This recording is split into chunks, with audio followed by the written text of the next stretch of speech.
will never win with a divisive leader who repels voters and doubles down on discriminatory policies that trample over the religious freedoms of Canadians. You, the citizens, are masters, and your government is servant. As I believe that national unity is the #1 challenge of any prime minister in this country. If you're not a hardcore partisan, or if you were just bored, you probably didn't watch the Conservative leadership debate that took place recently. There are a few more coming up.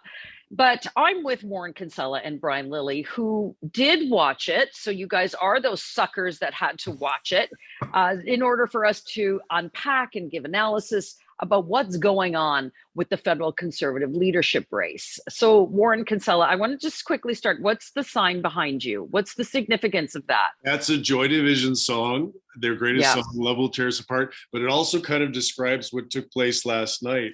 They look like they're being torn apart. It looked like there was no love on that stage. There was no affection. They were held back by the rules. They were held back by Tom Clark, the moderator.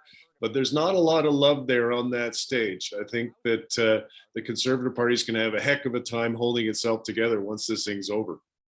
You know, I want to talk about that for a moment, Brian. It's this unknown organization that no one other than perhaps us knows about. It's called LEOC. It's the Leaders Committee. They come up with the rules. They come up with how the organization is going to run a leadership race. They came up with some pretty bizarre rules last night, to the point where if you said Justin Trudeau's name, it's like Voldemort. You're not allowed. It's, you know, he who shall not be named. Then you got a buzz. You were buzzed if you broke that. You got a sad rule. Trombone. That was only bizarre. The first round. You got a sad trombone for mentioning any other political leader. When have we ever heard the Prime Minister say, I believe in this project. I think it should happen. And yes, please, I'm delighted to name him if you want me to. You heard that. I did. You broke the rules. Well, and I did it deliberately. Thank you. So it was, that was really bizarre. Scott Aitchison and Jean Charest both got the sad trombone effect. You know, expected a sad clown face to show up instead of their faces. Overall, I didn't mind the format in so much as Tom Clark held them to the actual discussion points. And you know, that's the thing that I hear the most from the audience. Anytime there's a debate, why are they asked a question about A and they answer with B? I want to hear about A. Tom Clark, for the most part, held them to that. There was one point where they were asked about law and order and, you know, should we stop illegal protests that block either mining operations or pipelines being built or even cities? Two things on that. First off, Pierre Poilievre attacked Tom Clark for not including something that he did, which is the pipeline blockades that were going on. He did mention that. Now, I just find it interesting that you didn't include in your list of threats the axe-wielding terrorists who've been attacking our pipeline workers in Western Canada. So that was bizarre. But then it descended into a discussion about Bitcoin by the end. And I found that really weird. I liked that for the most part, they kept them on top. And if you're going to talk about Ukraine, you're going to talk about the economy, stick to that. That's what people want to see. And you got to learn more about them, including what they're binge watching on TV. Warren, this is not unfamiliar territory for you. You've been around a number of leadership debates, leadership races. This is one that still doesn't have a lot of momentum behind it, perhaps because it's the time of the year, perhaps because we're finally getting out of COVID and people are actually going outside and the weather's improving. The country's biggest province, has a provincial election going on. There's a whole host of factors that this doesn't seem to be garnering a lot of attention. Is that a good thing or a bad thing right now for the Conservatives? I think when you have not so many people paying attention, it's always good for the front runner. So in the case of the Ontario election, it's good for Doug Ford. He's, you know, it's kind of a boring campaign. The Conservative one was actually kind of exciting at the start. I mean, they were just ripping each other's faces off, you know, insulting each other, saying stuff to each other that, as I noted a couple of minutes ago, you just don't normally see with people in the same party. So, you know, I think that last night the rules kind of held them back a bit, but, you know, they were seething, you know, as you pointed out on Bitcoin, they went after Poilievre. On the abortion stuff, they went after Poilievre. And Mr. Poilievre talked about social conservatives. Let's talk about that. He still won't tell you his position of whether he is pro-choice or pro-life. I believe in freedom of choice on that issue. I already said that at the very beginning. So I don't know what you missed. I don't know if you were listening. Oh, wait, there's a theme there. They're going after Poilievre because I think they all know he is the front runner. He is, if the vote was held today, Pierre Poilievre would be the next leader of the Conservative Party of Canada.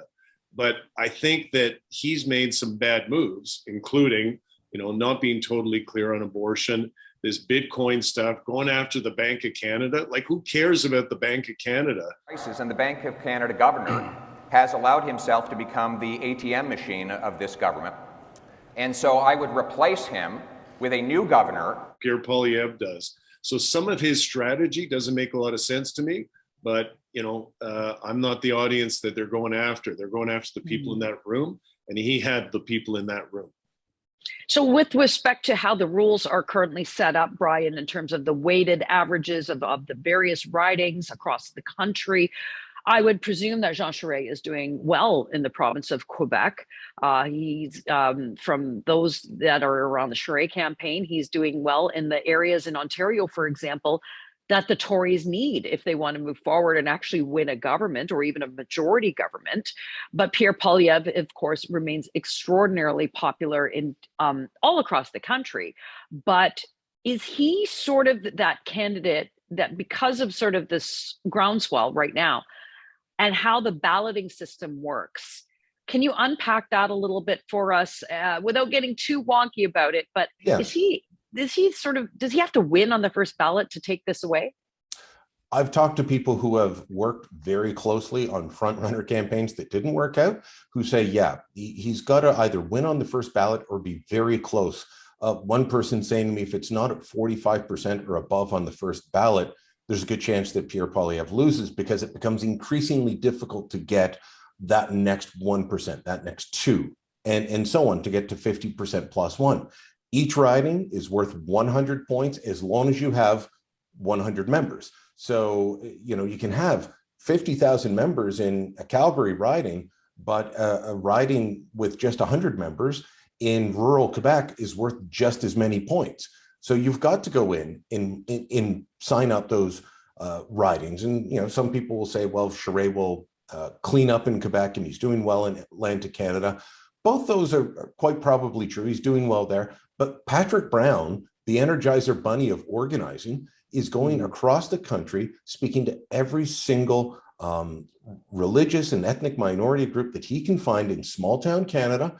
And he will go into a small town and a riding with not a lot of members, and he'll sign up, maybe the Tamil family that is running one of the local small businesses. And then he goes over to the next town and he signs up their relatives who run a different small business. This is what he's literally doing. And suddenly he's got 20, 30, 40 members in a small riding that are all going to vote for him that the main Conservative Party doesn't know about. So watch out for Patrick Brown. But I'll tell you something, it's about to get nasty again, because this is the fundraising letter that Jean Charest put out, and it just blasts Pierre Poilievre, saying that he's on the side of lawbreakers and illegal blockaders. I'm on the side of law and order. They've all got new messaging out, post-debate, attacking each other. This thing's getting spicy again, even though the debate wouldn't let them get too spicy. Let's sort of expand upon that, Warren, with respect to this balloting system and how this is going to work. There's not going to be a traditional convention like there used to be in the old days, where groups of people would rush over to one side and they'd grab the signs. I mean, those were sort of thrilling times. I mean, all three of us are old enough to remember that, those types of conventions. It's different now, of course. But, Brian brings up Patrick Brown. There are, of course, other people running in this race, Scott Aitchison, Leslyn Lewis, Roman Baber, but, we know who the front runners are for the most part.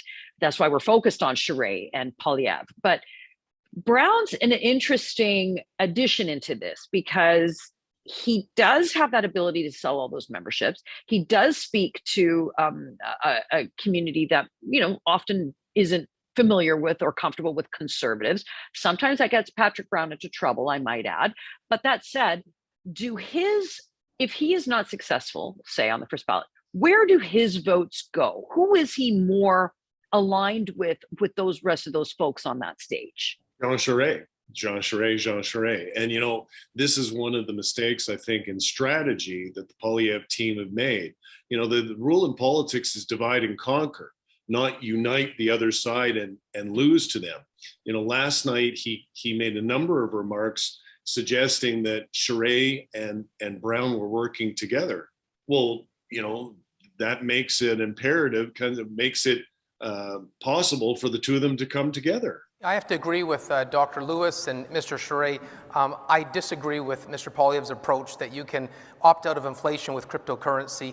And one to fold into the other towards the end of that balloting that Brian referred to. And true to form, the two of them, Charest and Brown, zeroed in on Poilievre's three big weaknesses. On Bitcoin, I mean, everyone just finds it totally bizarre what Mr. Poilievre is suggesting. We all get it on blockchain, that's fine.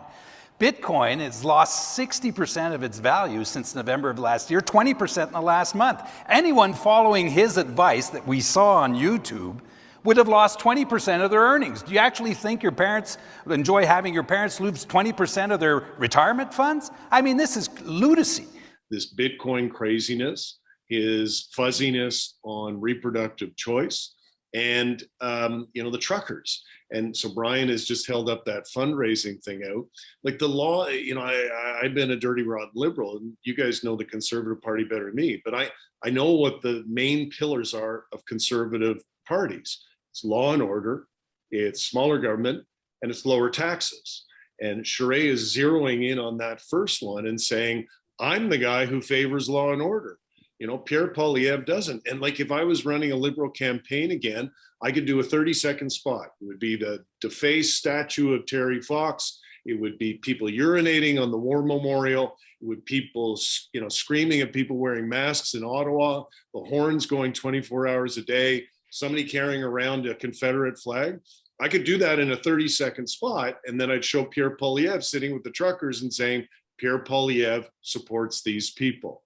So it may not be hurting him now in the leadership, but this is why I think he's the wrong choice for that party, because I think he's going to lose the election because of all of these mistakes that he's made on the policy front. Can I mention quickly a strategic mistake that the Poilievre camp made, and that's building up Jean Charest, because they have been saying that Jean Charest is not a threat.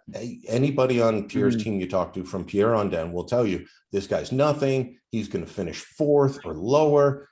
And then in the last debate, they spent all the time attacking him. On social media, they attack him. So they've actually elevated him. The Charest camp they finished just behind him in the fundraising. In the official numbers that were released, I think it's about $55,000 behind Pierre. They're telling me now that they've raised about $2 million. That's not chump change. But Pierre, constantly going after him, lifts up Charest and makes him, so either he's not a threat at all, or he is a threat. Your words say he's not, your actions say he is.